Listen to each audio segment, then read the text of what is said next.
Hey, what's up, guys? Welcome to HeadKick Audio, episode number 49, I want to say. Real quick, of course, introductions. I'm your host, Steve the Dick. In the intro, if you're listening to us just audio, you've got Cutthroat Gorgeous. In the video, you've got my dudes in By the Gods. Okay? And of course, we got some new apparel on the table. This is my boy Nick with HKA USA. That's his brand. This is his glove. It's beautiful and it's quality. My whole package is top notch. So I'm going to be doing a lot of work with HKA in the coming future. I just did an interview with Natalie Spees. She's a fighter over at Jackson Winks in New Mexico. And I'm going to put that one out same day. It's Tuesday the 9th. I don't have my watch on me, obviously. So we're doing the show a little bit later than usual. Steve had some car troubles that he had to take care of. So we're going to be highlighting UFC 250. And then we'll probably look at this weekend's upcoming card, UFC on ESPN 10, I believe is what it is. So let me go ahead and open up my tabs. But first, okay, the dude, Bazooka,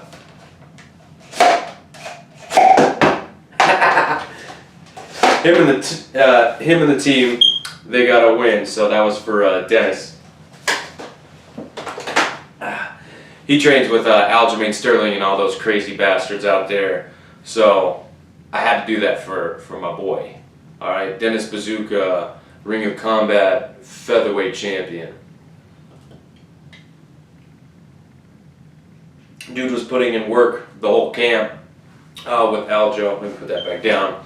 So it's good to see those guys get a win. And to be honest with you, I was kind of leaning Sandhagen, but I think, I don't know. You have to go back and look at my last episode where I did my picks on episode 48.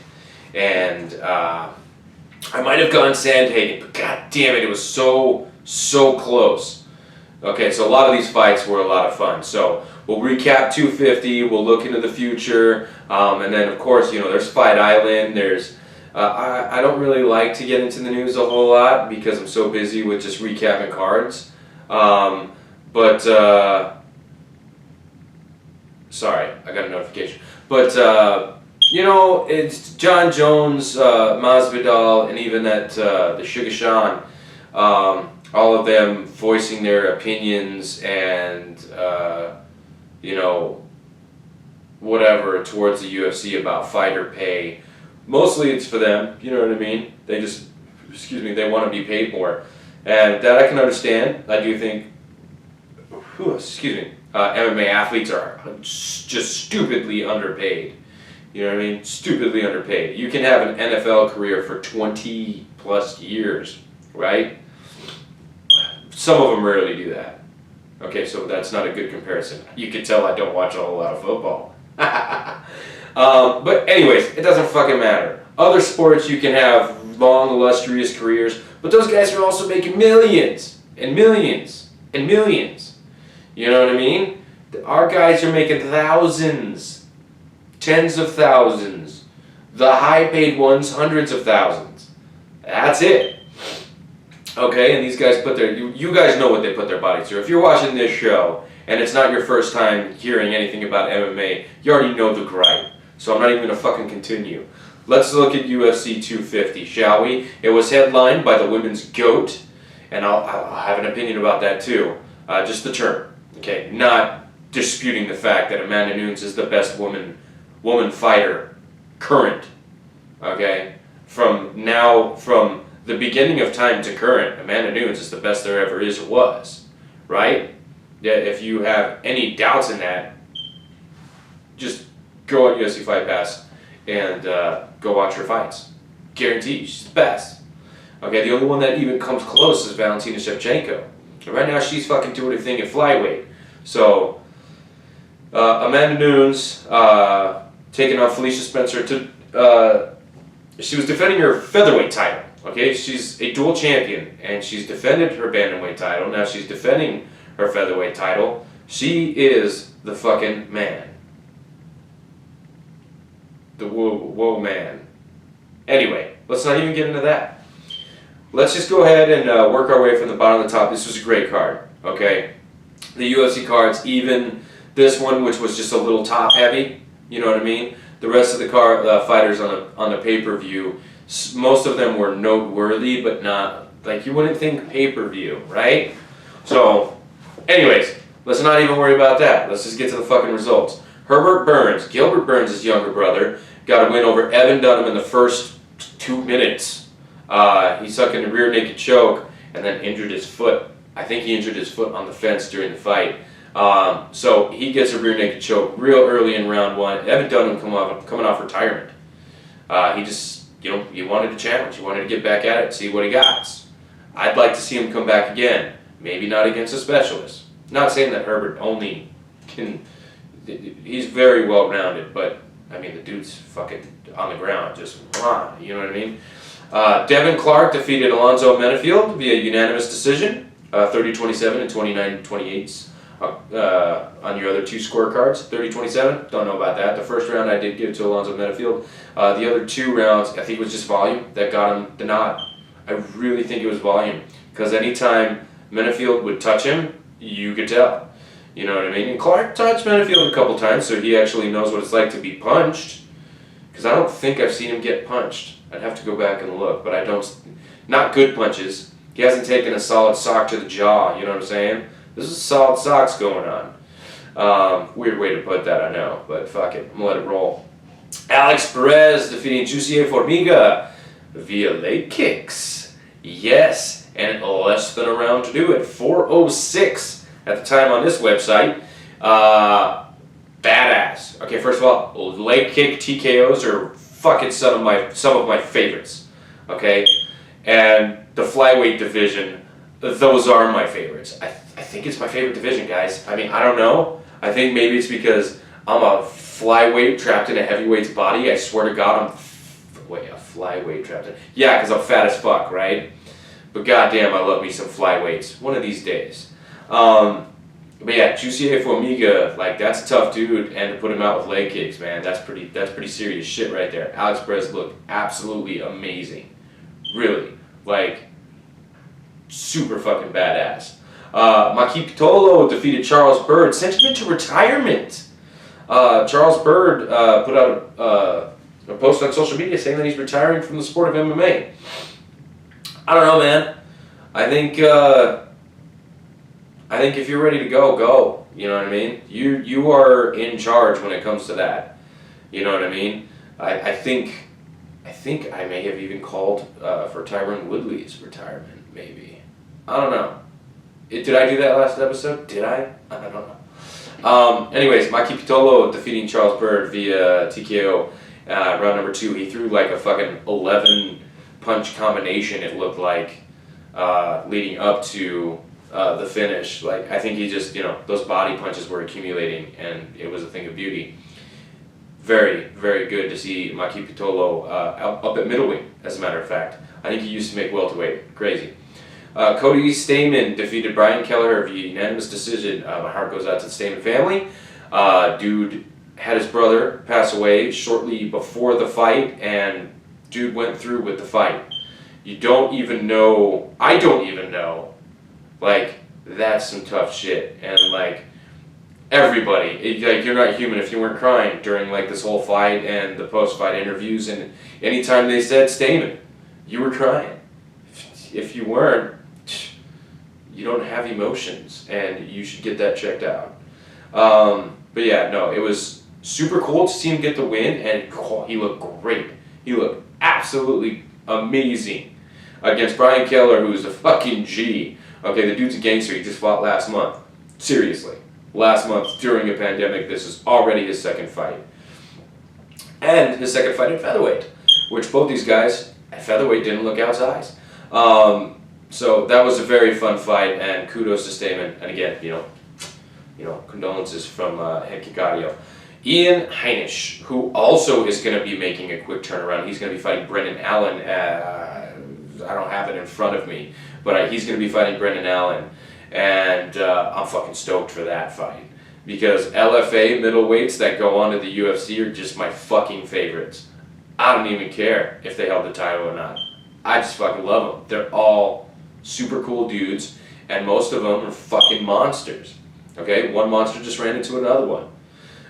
Ian Heinisch looked great. I guess he's been spending some time in Thailand. You could tell with his strikes. He threw some really nice kicks to open things up, and just fucking, I don't even know, man. Like, it was a wild exchange, and Meerscaert was just on the ground covering up, and before you know it, it's over. So, watching Hurricane get things done over Meerscaert, like, bittersweet for me, you know what I mean? I love LFA, by the way. I fucking love LFA. You know what I mean? I like all MMA, but, like, LFA is what's up. You know, for, like, that in between your local and your, you know, your fucking big promotions, fucking LFA, man. Anyway, they only send like fucking 90% of their fucking roster to the UFC or Bellator or one. In your prelim main event, you had Alex Caceres. I think he goes by Bruce Leroy. I only had fucking half a beer and I'm already fucking... Anyway. Alex Caceres defeated Chase Hooper via unanimous decision, 30-27s across the board. Hooper showed off his chin, took a stab at Askren, and told everybody else who lost money on him to go fuck themselves. Chase Hooper, like, you're kind of the man. You're only 20 years old and you look like a fucking string bean. Like, you are skinnier than Sugar Sean. But I didn't think that was fucking possible, because Sugar Sean is a beanpole. Beanpole with knockout power, albeit, but damn, okay, Chase Hooper didn't win this fight, but he kind of made me a bigger fan of him in his loss. So, I don't know what this man is going to do. He definitely needs to do something about his striking. Get with a fucking good... Go train with Tyson, okay, because you need to learn how to strike, buddy. You need to learn how to strike. But outside of that, I mean, once you figure that out, shit, you know what I mean? The world could be in trouble because you're only fucking 20. I'm over a decade older than you. Jesus fucking Christ. Anyway, Alex Caceres getting it done. I thought that this was a pretty nice matchup for Hooper because of the experience. Not like how many fights Caceres has had, but like his, like, he doesn't always win, right? So this was a good test for Hooper to see where he was at. Obviously he failed the test. Not on social media. He fucking aced that bitch. Your opening bout into the pay-per-view card was Sugar Sean getting it done in round number 1 via knockout over one of the toughest dudes. I mean, Eddie Wineland had his fucking jaw broken in a fight against, I think it was like Yuri Alcantara, I think. And like fucking broken. And he was still fighting. That's a tough son of a bitch. Dude, I get something in my eye, my day is ruined. Do you understand that? I stubbed my toe, my fucking day is ruined. This motherfucker could break his jaw and doesn't even flinch. Anyways, he got put out cold by Sugar Sean O'Malley, and it was a thing of beauty. It was very nice. You know, he ducked under that kick, only to just, you know, get his teeth pushed in. Kind of like, yeah, I like Eddie Wineland. I really do, but his defense sucks.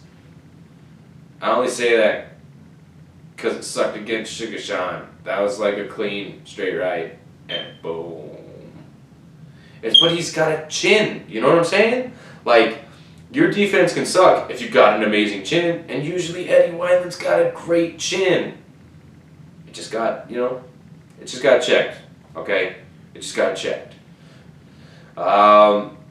Neil Magny defeated Anthony Rocco Martin via unanimous decision. A couple 30-27s into 29-28.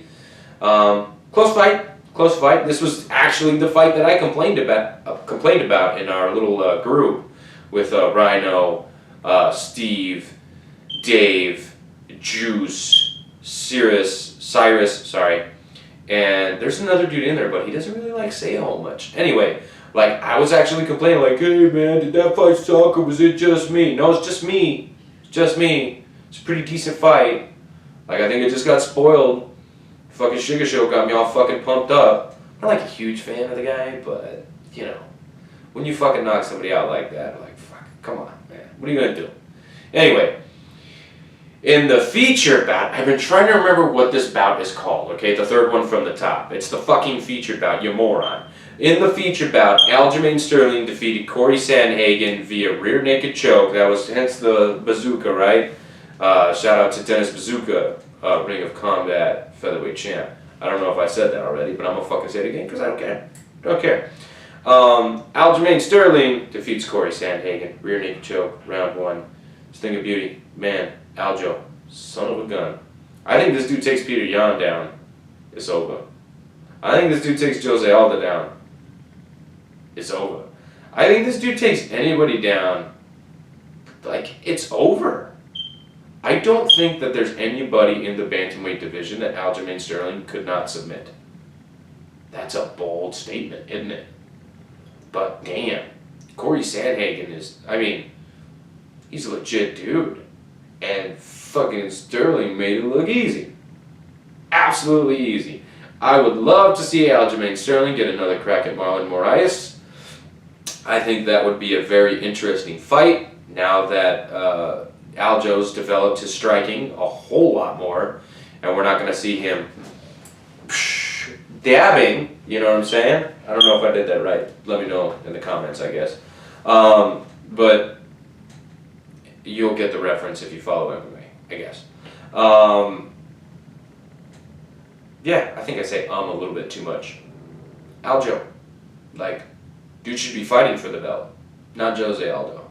Although if Jose Aldo beats Marlon Moraes, he probably does fight for the belt. And when I watched that fight, I thought Aldo won the fight.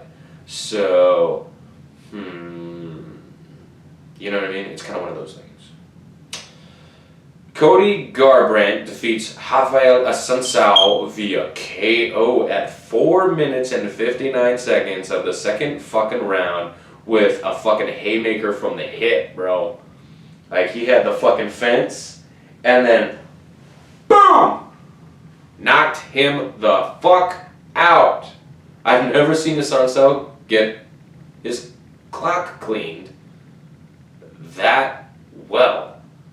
Dang. Cody Garbrandt looked really good though. And you could tell, like, this is a different Cody Garbrandt. His eyes were open when he threw that. Like, if I'm throwing a haymaker like that, my eyes just squished so closed. Like, when I open them up, like right now, you just see stars for a couple seconds. Not because you got hit in the head, but because your eyes do that fucking weird thing they do. Watch. Close your eyes really hard for like 10 seconds and then open them up. It looks like stars, right? See? I was right. Okay? Cody Garbrandt, his eyes were fucking wide open when he threw that. Boom! Killed him. He killed him. Oh, god damn. That shit was cool though. And Cody Garbrandt got a win. Now a lot of people don't like Cody Garbrandt. Give a fuck. I like the dude. I think he's from Ohio. And my wife's from Ohio. So she likes him. A lot. And I guess we kind of look the same because we're white and we have beards, so whatever. Maybe she thinks he's handsome because she thinks I'm handsome. No, he's a weird looking motherfucker. Those white people. Anyways, Cody Garbrandt getting win after losing 3 straight via knockout. I think he got clipped one time, and I think everybody was just like, and then he kept fighting. Like, he didn't go down. So I think everybody's saying that Cody was chinny. Maybe, okay, I know Rafael, I know Assunção's not like the biggest fucking puncher in the division, but did you see what he did to the dude, Matt? I can't remember his fucking name. Anyway, but he's knocked people out. I've seen it, okay? I've seen it. And, you know, Cody Garbrandt didn't go down. I was even like, ugh. You know what I mean? I did that.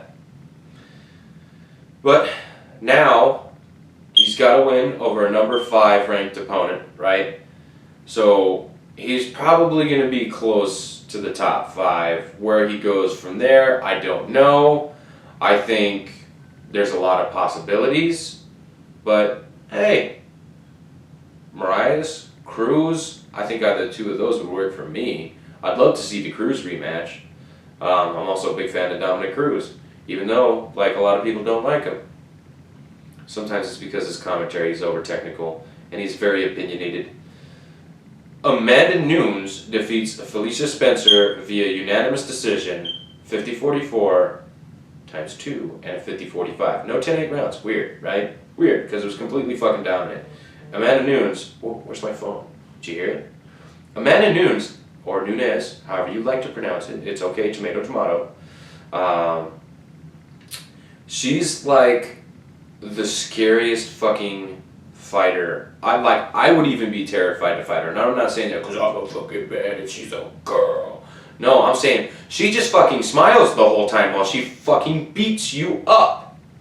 Just smiling at you the entire fucking time. She looks like clinically insane as she's beating your ass. Like, what the actual fuck? Now, I would never fight Amanda because I'd hope she'd just want to be my homie. You know what I mean? There I am with the homies again, right? But I hope she'd just want to be my friend. Like, let's not fight, dude. Let's go grab a Modelo and shoot a commercial or something. You know what I'm saying? It could be like HKA and Modelo. And Lioness. Because she would be the connection, right? You kind of need her to shoot that commercial. But we could do it. We could really do it. By the way, this is not a Modelo.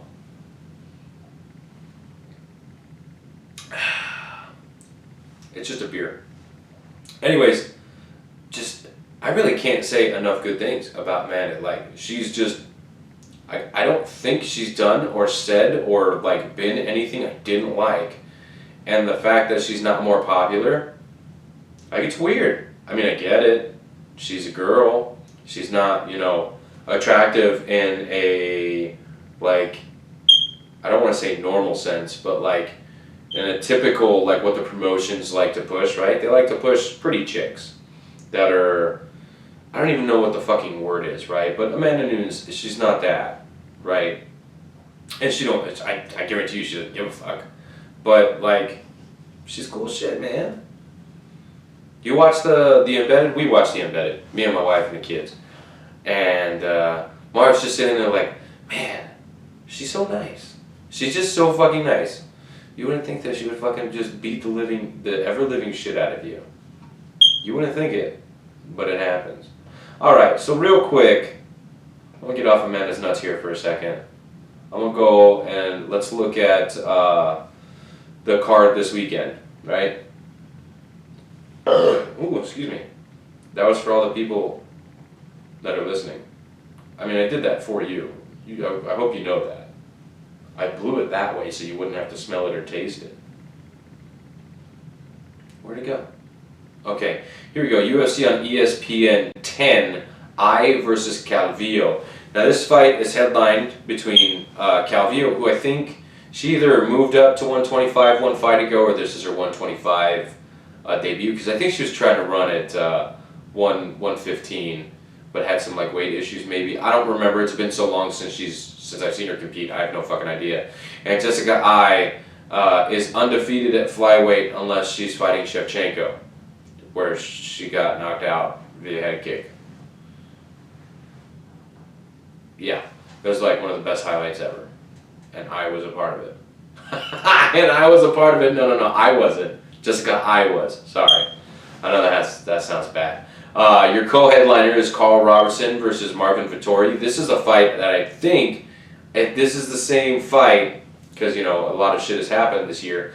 Like, this fight's been put together a couple times, and Robertson, like, I think he didn't make weight last time. If this is the same fight, right? Marvin Vettori's fucking pissed. He actually like made weight for the next fights like a couple days later as an alternate. Like, so he was trying to get paid. Gotta respect that. My wife loves Marvin Vettori, so we're gonna watch this fight. I was gonna watch it anyway. You know what I mean? But she's gonna be excited. She's probably in the other room listening like, oh, Vettori. I bet you anything. Okay. Ray Borg versus Merab Javachvili. I don't know if I'm saying that right. Javachvili? I have a very hard time with last names. Anyways, that's a dope fight, except for, like, Ray Borg, like, he's going to have a tough time, and especially competing at bantamweight. I don't understand it. The dude is very little He's very small for bantamweight. I'm not saying that he can't be competitive, but his weight class should be flyweight. Like, I know that the guy just cannot seem to fucking, like, I don't know if it's like food trucks or if he's like into sweets or what, or if he's just like me and like can't put down a bag of chips once he opens it up. I have no fucking idea, but he should be fighting at flyweight. Andre Fili versus Charles Jourdain. I don't know. Touchy-feely. That's gonna be that's some good shit right there. I like touchy-feely. Don't care. Jordan Espinoza versus Mark De La Rosa. Jordan Espinoza. Okay. I think. Is this another flyweight fight? I can't remember if De La Rosa's flyweight or bantamweight. Anyways, Hannah Cifers in your prelim main event. She's going to take on Maria Agapova, who fought on the Dana White's Contender Series. Now, Hannah Cifers, she's taking this fight. She's making a quick turnaround, right? Because she just lost to Mackenzie Dern. So it looks like in that loss, like she didn't suffer any injuries because it was like a knee bar, right? Those are scary. Those are super scary. Dangerous. Anyway, so Cifers is making a quick return. Kevin Aguilar versus Charles Rosa. Again, Charles Rosa making a quick return. He just fought Thug Nasty. And Kevin Aguilar, the Angel of Death. God damn, bombs away, bruv. Bombs away. I love that dude. Julia Avila versus Gina Mazzani. Mazzani making her, this is her second UFC stint. So that's a decent fight. I don't think Gina's gonna pull that one off. Okay, yeah, we'll go. I'll go back and do predictions, right? I'm not even gonna say this fucking dude's name. Wait, Tyson Nam was supposed to be fighting somebody else. Who was this? Zaruk Adeshev versus Tyson Nam. Who the fuck was Tyson Nam supposed to be fighting? I know I was stoked about it. Maybe this website is, I don't know. Jordan Griffin versus Derek Minner. That's dope. Derek Minner, I mean, I think he fought MFC, maybe? I know he fought for LFA a couple times, and hey, look at this. Okay, stoked about Minner and Griffin. But Christian Aguilera and Anthony Ivy, both LFA veterans, making their debut. I just asked Anthony when he was making his debut. I guess I fucking know now. He's making his debut this fucking Saturday. How about that? And Christian Aguilera, goddamn, does that boy got power. This is a good fight, ladies and gentlemen. That's a good fight. And that's going to open up the whole fucking card. So they already got me early. I mean, I'm there early anyway. You know what I mean? But, fuck. That's good shit. I'm pretty stoked. Okay, so let's go with picks, shall we? I think I am going to go with Jessica Eye on this one. As crazy as that sounds. I'm going to go Vittori on that one if he can keep his emotions in check. I'm going to go Javachvili, okay? I think he's just too big and he's like the Energizer Bunny on steroids. I'm not saying he's on steroids, I'm saying if the Energizer Bunny was on steroids, that's what Javachvili fights like, okay? Fili over Jourdain, Espinoza versus Mark De La Rosa. I think I'm going to have to side with Espinoza on this one. Agapova Cifers. Now check this out. Okay, so Agapova, she's very long, very reminiscent of Joanna Jędrzejczyk. Okay, Cifers, very T-Rex army, but not opposed to standing and trading. Okay, Cifers is a fucking badass little chick, and if she can lean on her experience and maybe mix in some of the, I mean, Agapova's got subs as well. But you throw a more well-rounded game, she could probably eke out a decision. But I think I'm going to side with Agapova on this one. Aguilar versus Rosa. If Rosa can take this to the ground, absolutely. But you start on the feet, and Aguilar throws bombs. Okay? Ooh, I do not know. I think I'm going to throw the ground threat as more of, it's going to teeter more of the totter. So I think I'm going to go with Charles Rose on that one. Don't bet on my fucking picks, by the way. I usually suck at these. I'm going to go with Vila. If this dude right here, who's only 3-1, is really fighting Tyson Nam according to this website, I'm going with Tyson Dam, obviously. Griffin and Minner, I'm going to side with Griffin here.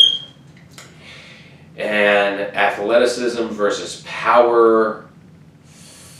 Oh, such a tough one. Such a tough one. That's going to be a coin flip for me. Sorry, can't do it. Can't do it. You know, and even when I flip coins, I'm a little bitch and still won't pick because I'm just not confident. So I don't even flip coins. Last time I did, check this out, okay? Last time I did was LFA. I want to get you the right one so you guys can go up and look it up, okay? So let me.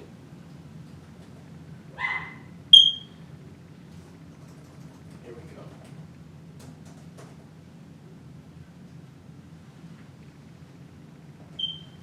That was an interesting looking motherfucker.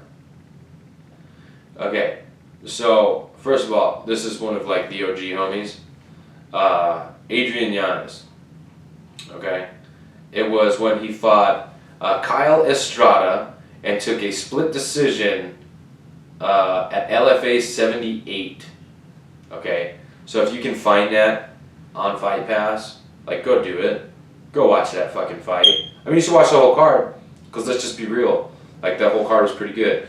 But Kyle Estrada versus Adrian Young, like, that's a UFC caliber fight. Like, that should have been, like, on a UFC card, in my opinion. And the scorecards read split, but I didn't see a split. I thought Giannis had it pretty convincingly. But I flipped a coin, okay? And it came up Estrada, right? Because I was just like, I'm not going to fucking pick. And there's just like, flip a coin, right? And so I flipped a coin and it said Estrada. And I was just like, I'm not saying I can't pick against Giannis, but these guys are so closely matched. And then you look at the result on paper, it was a split decision, right? On my scorecards, I had Giannis, okay? I had him edging out 2 of the 3 rounds. It wasn't by a wild margin. It was very, very competitive. Go watch the fight. It was very competitive. Giannis' boxing looked great, and Estrada's kicks looked amazing. Okay, both these guys are just, I would watch a rematch in a heartbeat. I'm just saying. Okay, but hopefully they don't have to fight again, because then I'd have to not be able to pick again. That's how close this fight was, guys. But anyways, so that's why I don't flip coins either. I stay away. I stay away, you know what I mean? It's not because I'm afraid to pick, it's just I don't know. I don't know, so I don't have to. I don't fucking have to. Anyways, where are we at on time? Oh, I think we went over a little bit, but that's okay. So, I got the Natalia Spies, Tally Payne, I'll probably throw her ats somewhere, courtesy of this man. Okay, so my next interview that I'm going to be posting up, it's courtesy of Nick over at HK USA. Is a company, they make great gear. He sent me this whole freaking care package. It came with a pair of gloves, some wraps, and a couple other cool things in there. And look, like all the stuff it's very good quality. The guy couldn't be, like, A, he's the sweetest dude you'll ever talk to. Okay, B, he's super pumped about MMA and like his brand and everything that he's got going on. And then like he's super invested in anybody he's invested in, right? This is one of those guys where you could be like, hey dude, can you watch my wallet for like a day while I go fishing? That's the guy, you know what I mean? Hey man, my shirt burnt off and I got an interview. He's giving you his shirt, man. Nick is a great guy. He's hooked me up with a couple other great people already, and we're going to keep turning things out. Of course I help him. Of course I help him. I got his fucking glove on my table. I'm selling gloves for him. Of course. We're a team now. We're a fucking team. So, look, it's been great. UFC 250 was amazing. UFC on ESPN 10. You know, I'm looking forward to a few of those fights, right? The whole card. Now look, a lot of these cards on paper, they don't sound great, but then when they happen, it's like, wow, you know what I mean? I'm expecting that to be one of these cards. But shout out to Tally, shout out to HK, and really, that's all I fucking got. I mean, I thought this was going to be a short show. Be honest with you, I thought it was going to be a short show.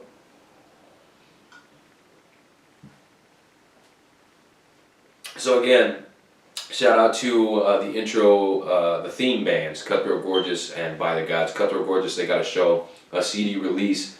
They're releasing their second album officially on July 18th, which is their drummer's birthday, over at the Edge Bar in Tucson, Arizona. So if you're local to me in Tucson, Arizona, like, yo, what's up with them tickets, dog? What's up with them tickets? Fucking come to my show, dude. Come to my show.